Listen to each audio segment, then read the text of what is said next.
Hi friends, welcome to Deepika reviews. ఈ video మీకు నచ్చినట్లయితే వీడియోని లైక్ చేసి షేర్ చేసి సబ్స్క్రైబ్ చేసుకోవడం మర్చిపోకండి. మీ ప్లాన్ సూపర్ జేడి అని విహారీ చెప్తూ ఉంటాడు. వాళ్ళను ఫాలో అయితే సిరి ఎక్కడ ఉందో మనకు తెలిసిపోతుంది. పదండి వెళ్దాం అని చెప్పి జేడి, కేడి, విహారీ, సంధ్య నలుగురు కలిసి రౌడీలను ఫాలో అవుతూ వెళ్తూ ఉంటారు. ఇక లక్ష్మి దగ్గర ఉన్న రౌడీ వడ్డీ శకుంతల దగ్గరకు వెళ్ళి, అక్క, పోలీసు వాళ్ళు ఒక స్పెషల్ టీం ఏర్పరిచారంట ఈ సిరిని పట్టుకోవడం కోసం. మన వాళ్ళు ఫోన్ చేసి చెప్పారక్క, సిరిని వెంటనే ఇక్కడి నుంచి మార్చేయాలి, లేకపోతే పోలీసులు మనల్ని వెతుక్కుంటూ వస్తారు అని రౌడీ వడ్డీ శకుంతలకు చెప్తూ ఉంటాడు.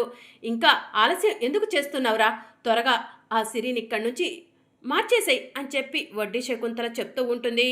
ఇక మరోవైపు రౌడీలు బైక్ మీద వస్తూ ఉండగా జేడీ, కేడీ రౌడీలను ఫాలో అవుతూ ఉంటే రౌడీలు జేడీ, కేడీలను చూస్తారు. ఒరే, వాళ్ళకు మనపైన అనుమానం వచ్చినట్టుంది, మనమే సిరిని కిడ్నాప్ చేశామని వాళ్ళకు తెలిసిపోయినట్టుంది, మనల్ని ఫాలో అవుతున్నారు, వాళ్ళను ఎలాగైనా సరే దారి మళ్లించాలరా అని రౌడీలు మాట్లాడుకుంటారు. ఇక రౌడీలు చిన్న చిన్న సందుల్లోకి గొంతుల్లోకి వెళ్ళిపోతూ ఉంటారు. కారు రివర్స్ చేసుకొని వెళ్ళేసరికి రౌడీలు అక్కడి నుంచి కనిపించకుండా పోతారు. ఛా, వాళ్ళకు మన పైన అనుమానం వచ్చినట్టుంది, అందుకే వాళ్ళు మనల్ని దారి మళ్లించి మరీ వెళ్ళిపోయారు అని జేడి కేడీతో చెప్తూ ఉంటుంది. మరి సిరిని ఎలా పట్టుకోవాలి మేడం అని చెప్పి విహారీ అడుగుతూ ఉంటాడు. డోంట్ వరీ విహారీ గారు, వాళ్ళు ఆఫ్టర్ ఆల్ రౌడీలు, మేము పోలీసులం, మా కళ్ళు గప్పి వాళ్ళు తప్పించుకోవాలనుకుంటారా? నో వే, వాళ్ళు తప్పించుకోరు, మనకు ఖచ్చితంగా దొరుకుతారు. కేడి, నువ్వు స్టార్ట్ చేయి అని చెప్పి జేడి చెప్తూ ఉంటుంది. ఇక జేడి, కేడి రౌడీలను వెతుక్కుంటూ వెళ్తూ ఉంటారు. కాస్త దూరం వెళ్ళిన తర్వాత రౌడీల బైక్ కేడీకి కనిపిస్తుంది. జేడి, అటు చూడు, అదే కదా ఇందాక రౌడీలు వెళ్ళిన బైక్ అని చెప్పి కేడీ అంటూ ఉంటాడు. అవును కేడీ, పద వెళ్దాం అని చెప్పి జేడి అంటుంది. మేం కూడా వస్తాం అని విహారీ అంటాడు. రండి అందరం కలిసే వెళ్దాం అని చెప్పి జేడి అంటుంది. అందరూ కలిసి లోపలికి వెళ్తారు. వడ్డీ శకుంతలకు సంబంధించిన రౌడీలందరూ కూడా జేడి, కేడీ, విహారీ, సంధ్యలకు చుట్టుముడతారు. ఎవరు మీరు, ఎవరు కావాలి మీకు, ఎందుకు వచ్చారు ఇక్కడికి అని రౌడీలు జేడి, కేడీలను అడుగుతూ ఉంటారు. మేమెవరో తెలీదా, అయినా కూడా మమ్మల్ని రౌండప్ చేశారా అని చెప్పి జేడి అడుగుతూ ఉంటుంది. మేము మిమ్మల్ని ఎప్పుడూ చూడలేదు అని రౌడీలు చెప్తూ ఉంటారు. సరే, సిరిని ఎక్కడ దాచిపెట్టారు అని జేడి అడుగుతూ ఉంటుంది. సిరియా, సిరి అంటే ఎవరు అని రౌడీలు అడుగుతూ ఉంటారు.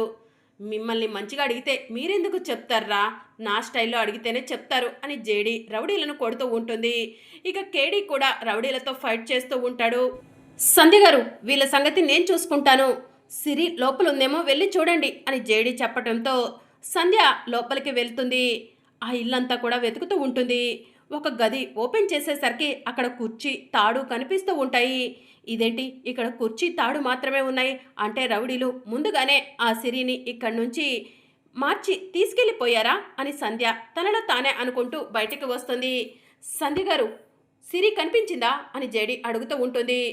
రౌడీలు తెలివిగా ఆ సిరిని ఇక్కడి నుంచి మాయం చేశారు జేడి అని చెప్పి సంధ్య చెప్తూ ఉంటుంది. చెప్పండ్రా, సిరిని ఎక్కడ దాచిపెట్టారు అని చెప్పి జేడి, కేడి రౌడీలను కొడుతూ ఉంటారు. ఇక దాంతో రౌడీలు అక్కడి నుంచి పారిపోతూ ఉంటారు. సంధ్య గారు, మనం సిరిని ఎలా పట్టుకోవాలి, సిరి ఆచూకీ ఎలా తెలుస్తుంది అని విహారీ అడుగుతూ ఉంటాడు. విహారీ గారు, ఆ వడ్డీ శకుంతల ఎక్కడుంటుందో మీకు తెలుసా అని చెప్పి జేడి అడుగుతూ ఉంటుంది. తెలుసు మేడం అని విహారీ చెప్తూ ఉంటాడు. అయితే పదండి, ఆ వడ్డీ శకుంతలతోనే డైరెక్ట్గా మాట్లాడదాం అని చెప్పి కేడీ అంటాడు. ఇక జేడి, కేడి, సంధ్య, విహారీ అందరూ కలిసి వడ్డీ శకుంతల ఇంటికి వెళ్తారు. వడ్డీ శకుంతల అప్పుడే ఇంట్లో నుంచి బయటకు వస్తూ ఉంటుంది. సిరిని ఎక్కడ దాచిపెట్టావు అని జేడి అడుగుతూ ఉంటుంది. ఎవరు నువ్వు, ఎవరు కావాలి నీకు అని వడ్డీ శకుంతల అడుగుతూ ఉంటుంది. సిరి కేసుని ఇన్వెస్టిగేషన్ చేయడానికి వచ్చిన స్పెషల్ ఆఫీసర్స్ మేము, మర్యాదగా సిరిని ఎక్కడ దాచిపెట్టావో చెప్పు అని చెప్పి జేడి అడుగుతూ ఉంటుంది. సిరి ఎక్కడుందో నాకేం తెలుసు అని వడ్డీ శకుంతల అంటుంది. సిరిని కిడ్నాప్ చేసింది నువ్వే కదా అని విహారీ అంటూ ఉంటాడు. కిడ్నాప్ చేశానా, నేను వ్యాపారం చేస్తాను సారు, అంతేకాని కిడ్నాప్లు గట్రా చెయ్యను అని వడ్డీ శకుంతల చెప్తూ ఉంటుంది. చూడండి వడ్డీ శకుంతల గారు, నా గురించి మీకు సరిగా తెలీదు, నేను కేసు ఇన్వెస్టిగేషన్ స్టార్ట్ చేశానంటే దొంగలు బయటికి రావాల్సిందే, మర్యాదగా సిరి ఎక్కడుందో చెప్పండి, లేదంటే మిమ్మల్ని ఎన్కౌంటర్ చేసి చంపైనా సరే సిరి ఆచూకీ తెలుసుకుంటాను అని జేడి వడ్డీ శకుంతలను బెదిరిస్తూ ఉంటుంది. మీరు బెదిరించినా భయపెట్టినా నన్ను చంపినా కూడా ఆ సిరి ఎక్కడుందో నాకు తెలియదు మేడం అని చెప్పి వడ్డీ శకుంతల చెప్తూ ఉంటుంది. విహారి గారు, ఈ వడ్డీ శకుంతల ఇంతలా చెప్తుందంటే సిరి ఇక్కడ లేదనే నాకు అనిపిస్తుంది. సిరి కిడ్నాప్ అవ్వడానికి ఈవిడకు ఎలాంటి సంబంధం లేదని నాకు అనిపిస్తుంది.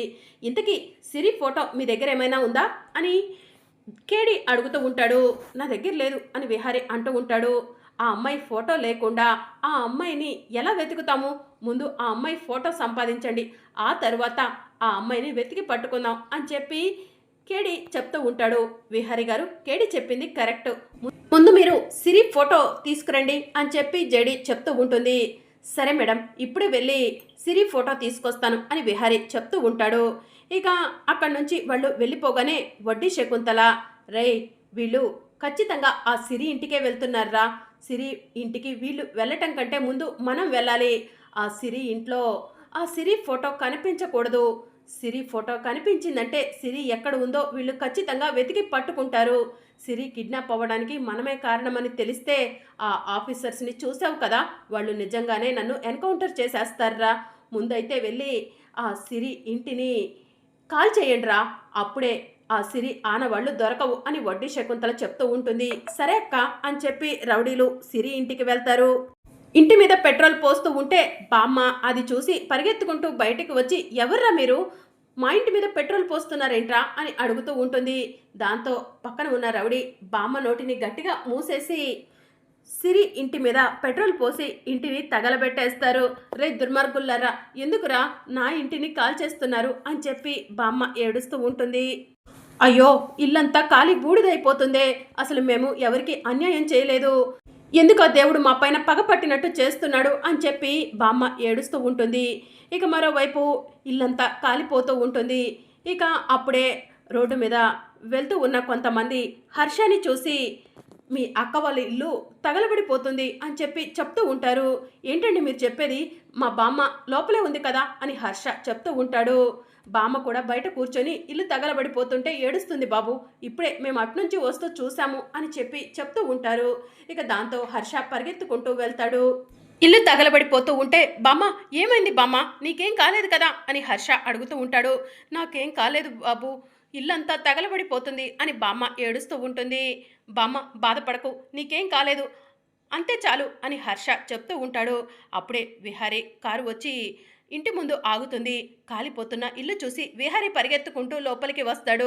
హర్ష, ఏమైంది, ఇల్లంతా ఏంటి ఇలా తగలబడిపోతుంది అని విహారీ అడుగుతూ ఉంటాడు. ఏమో సార్, ఏమీ అర్థం కావట్లేదు అని చెప్పి విహారీ చెప్తూ ఉంటాడు. నేను కూడా ఇప్పుడే బయట నుంచి వస్తున్నాను సార్, వచ్చేసరికి బామ్మ ఏడుస్తూ ఉంది అని చెప్పి హర్ష చెప్తూ ఉంటాడు. బామ్మగారు, ఇంట్లో ఎవరైనా ఉన్నారా అని విహారీ అడుగుతూ ఉంటాడు. ఎవరూ లేరు నాయనా, నా మనవరాలు ఇంటికి రాలేదని నేనే ఒంటరిగా కూర్చొని ఉన్నాను. ఇంతలో రౌడీలు వచ్చి ఇంటి మీద పెట్రోల్ పోస్తున్నారు. వాళ్ళను అడ్డుకోవడం కోసం చాలానే ప్రయత్నం చేశాను, కానీ వాళ్ళు ఇంటి మీద పెట్రోల్ పోసి మరీ తగలబెట్టారు అని చెప్పి బామ్మ చెప్తూ ఉంటుంది. ఖచ్చితంగా ఇదంతా కూడా ఆ వడ్డీ శకుంతల పనే. మొన్నటికి మొన్న మా అక్క హోటల్ని కూడా ఆ వడ్డీ శకుంతల మనుషులే కాల్ చేశారు సార్ అని చెప్పి హర్ష చెప్తూ ఉంటాడు. ఆ వడ్డీ శకుంతల్ని వదిలేస్తే తన ఇష్టరాజ్యం అన్నట్టు చేస్తుంది అని చెప్పి విహారీ అంటూ ఉంటాడు. సార్, మా అక్క గురించి ఏమైనా తెలిసిందా అని హర్ష అడుగుతూ ఉంటాడు. హర్ష, మీ అక్క ఫోటో కావాలి, మీ అక్క ఫోటో కోసమే నేను ఇక్కడి వరకు వచ్చాను అని చెప్పి చెప్తూ ఉంటాడు. మా అక్క ఫోటోనా అని హర్ష అంటూ ఉంటే, ఫోటోలన్నీ కూడా ఇంట్లోనే ఉన్నాయి, ఇల్లు కాలి బూడిదైపోతుంది అని బామ్మ చెప్తూ ఉంటుంది. మేము ఎక్కడుండాలి, మాకంటూ ఉంది ఈ ఇల్లు ఒక్కటే, ఈ ఇంటిని కూడా ఆ దుర్మార్గులు కాల్ చేశారు అని బామ్మ ఏడుస్తూ ఉంటుంది. బామ్మగారు బాధపడకండి అని విహారీ చెప్తూ ఉంటే, బాధపడకుండా ఎలా ఉండమంటావు బాబు, ఉండటానికి ఇల్లైనా ఉందిలే అనుకుంటే ఆ ఇంటిని కూడా దుర్మార్గులు కాల్ చేశారు అని బామ్మ ఏడుస్తూ ఉంటుంది. మీరు నాతో పాటు నా ఇంట్లో ఉందరు బామ్మగారు అని విహారీ చెప్తూ ఉంటాడు. మీ ఇంట్లోనా, ఎందుకు బాబు నీకంత శ్రమ అని చెప్పి బామ్మ అంటూ ఉంటుంది. పర్వాలేదు బామ్మగారు, మాది చాలా పెద్ద ఇల్లు, మీరు మీ మనవరాలు క్రిష్, హర్ష అందరూ కూడా మా ఇంట్లో ఉండొచ్చు అని విహారీ చెప్తూ ఉంటాడు. హర్ష, బామ్మగారిని తీసుకొని ముందైతే ఇక్కడి నుంచి వెళ్ళం పదా అని విహారీ చెప్తూ ఉంటాడు. సరే సార్ అని చెప్పి హర్ష అంటాడు.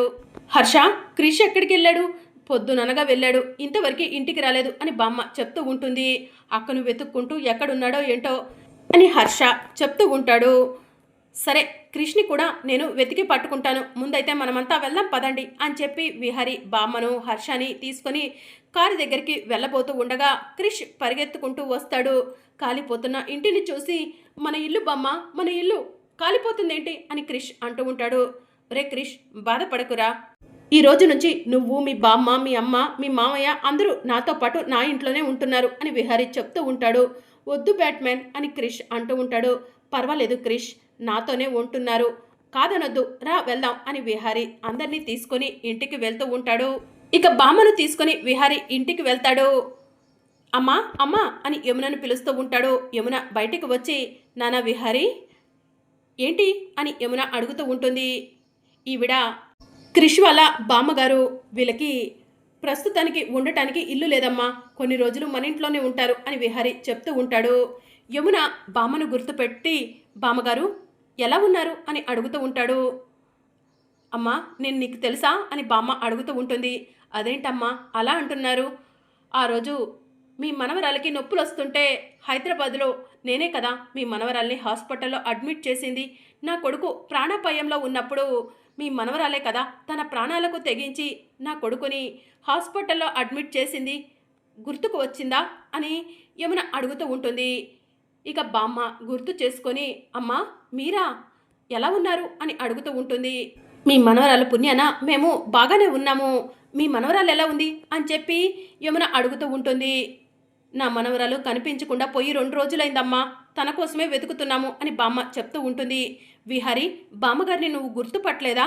బామ్మగారు మనం హైదరాబాద్లో ఉన్నప్పుడు మనకి పరిచయస్తులే అని విహారీ చెప్తూ ఉంటాడు.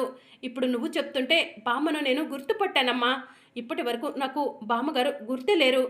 బామ్మగారు అంటే ఆ రోజు తన ప్రాణాలకు తెగించి నన్ను కాపాడింది ఇప్పుడు కనిపించకుండా పోయిన సిరియా అని విహారీ అడుగుతూ ఉంటాడు. అవును బాబు, చాలా మంచిది, అమాయకురాలు, ఎవరి జోలికి పోదు అని చెప్పి బామ్మ చెప్తూ ఉంటుంది. నా ప్రాణాలు కాపాడిన సిరిని ఎక్కడ ఉన్నా వెతికి పట్టుకుంటాను.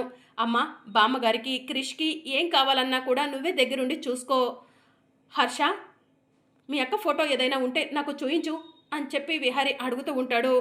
అక్క ఫోటో అని చెప్పి హర్ష అంటూ ఉంటాడు. ఏంటి హర్ష, మీ అక్క ఫోటో లేదా అని విహారీ అడుగుతూ ఉంటాడు. బ్యాట్మెన్, అమ్మ ఫోటో నా దగ్గరుంది, ఇదిగో చూడండి అని చెప్పి క్రిష్ తన జేబులో నుంచి లక్ష్మి ఫోటోని తీసి విహారీకి చూపిస్తూ ఉంటాడు. ఫోటోని చూసిన విహారీ ఒక్కసారి షాక్ అవుతాడు. బ్యాట్మెన్, ఈవిడే మా అమ్మ, కనిపించకుండా పోయింది అని చెప్పి క్రిష్ చెప్తూ ఉంటాడు. క్రిష్, లక్ష్మి మీ అమ్మ అని విహారీ అంటూ ఉంటాడు. లక్ష్మి కాదు బ్యాట్మెన్, మా అమ్మ పేరు సిరి అని క్రిష్ చెప్తూ ఉంటాడు. విహారీ, ఏం మాట్లాడుతున్నావు నువ్వు, లక్ష్మి ఏంటి అని యమున అంటూ ఉంటుంది. అమ్మ, క్రిష్ చేతిలో ఫోటో చూడు అని విహారీ చెప్తూ ఉంటాడు. యమున కూడా క్రిష్ చేతిలో ఉన్న ఫోటో చూసి షాక్ అవుతుంది.